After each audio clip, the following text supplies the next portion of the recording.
Curt. Yeah, please.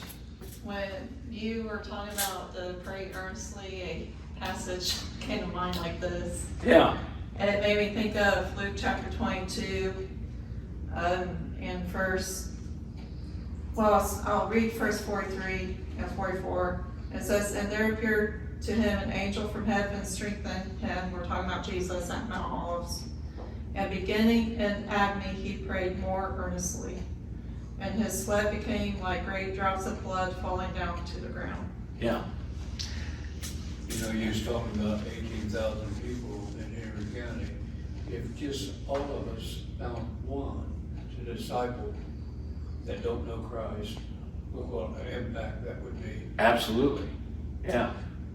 This whole praying earnestly in the sweating drops of blood, we look at it and think that's metaphorically. Actually, doctors say you can get to a state where you can sweat blood because you are under such duress. And that's where Jesus was. He was praying passionately. And Peter and James and John and the rest of the disciples were snoozing. And honestly, I can't blame them. They'd just been celebrating the Passover. And I know what I'm like on Thanksgiving afternoon trying to watch a football game. And I'm interested in a football game. They probably weren't interested in prayer. They didn't understand the urgency that Jesus was saying, "Can you just watch with me as I pray?" Supplication, praying earnestly. Luke 10, it's the same thing. "The harvest is plentiful, but the laborers are few. Therefore pray earnestly." It's interesting that two gospel writers both put earnestly in there. It was passion. It was different than pray. When you see Jerusalem surrounded, pray, it's about to be destroyed. Jesus, but he didn't use earnestly there. He used earnestly here. We need people to go into the harvest field. Keep alert, awake, and watchful. That was quoted earlier tonight when we stood up and stretched. Continue steadfastly in prayer, being watchful in it with thanksgiving. At the same time, pray also for us, that God may open to us a door for the word to declare the mystery of Christ, on account of which I am in prison, that I may make it clear which is how I ought to speak. Paul is writing the church in Colossae, and he's like, pray that I'll be able to God will open up my mouth with words to say, even while I'm in prison. It's steadfast, being watchful in prayer. Being watchful. The enemy prowls like a roaring lion, seeking whom he may. Being watchful. And if you're watchful, if you're paying attention, you will see moments when the Holy Spirit will invite you to pray. And it can just be a quick prayer. You see somebody in crisis, pray for them. Be watchful in prayer. You don't have to say a big long prayer. You don't have to be planning on praying. If the situation is, God, you've got to intercede, pray. And I always say, don't pass opportunity in prayer. So you see it, you go walk away peacefully, even though it's like, Joni, can I pray for you physically right now?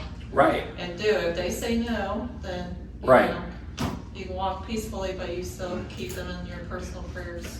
Absolutely. Often. One of the pastors I worked with was at a hospital room, and that was one of those, can you go visit my friend, second cousin. I mean, we had no relationship with this guy. Mm-hmm. And said, can I pray with you for a bit? No, it's all right. You don't need to do that. And he said, well, if I had prayed, I'd ask God to have blessed you. And so basically he went ahead and if I had prayed, right, this is what I would have said. Yeah, that reminds me of, I used to work in a building graphics plant, a factory.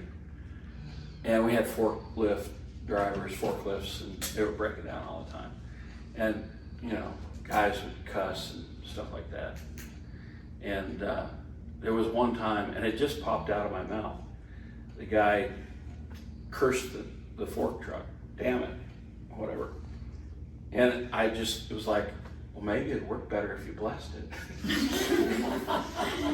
I mean, that's a prayer. That phrase is you're praying condemnation on whatever and so it's okay to say, bless it. Lord, bless it. This is not working. Bless it. God, do something about this. I've got to get this presentation copied for tomorrow's meeting or whatever. It's a perfect time to pray. Pray without ceasing. Have you heard of a gentleman named Brother Lawrence? He was, I think they said 16th century monk, like in the 1500s. His real name was Nick, but he took the name Brother Lawrence. And his job was to wash pots and pans and sweep the floor, mop the floor. And he is known as practicing the presence of God. Everything he did, he was like, God's right there with me. If I'm washing pots, God's right there with me. If I'm mopping the floor, God's right there with me. If I'm planting flowers, God's right there with me. It's easy to pray without ceasing if you have the mindset of God's right here. You just are having a conversation with whoever you're in the room with, and God's one of them. Had some dear, we called them saints. Hopefully we're going to get that tonight. I'll try to bust that phrase. But Andy and Helen Boss, we would be talking with him about something, and he would just start. He never closed his eyes, never bowed his head. God, I just pray that you'll bless this situation and he was just instantly in prayer, just as if God was standing in the room with us. And that's what I think of when it's pray without ceasing. Be ready to pray at all times. Romans 12:12. Rejoice in hope, be patient in tribulation, be constant in prayer. That's that persistence, perseverance in prayer.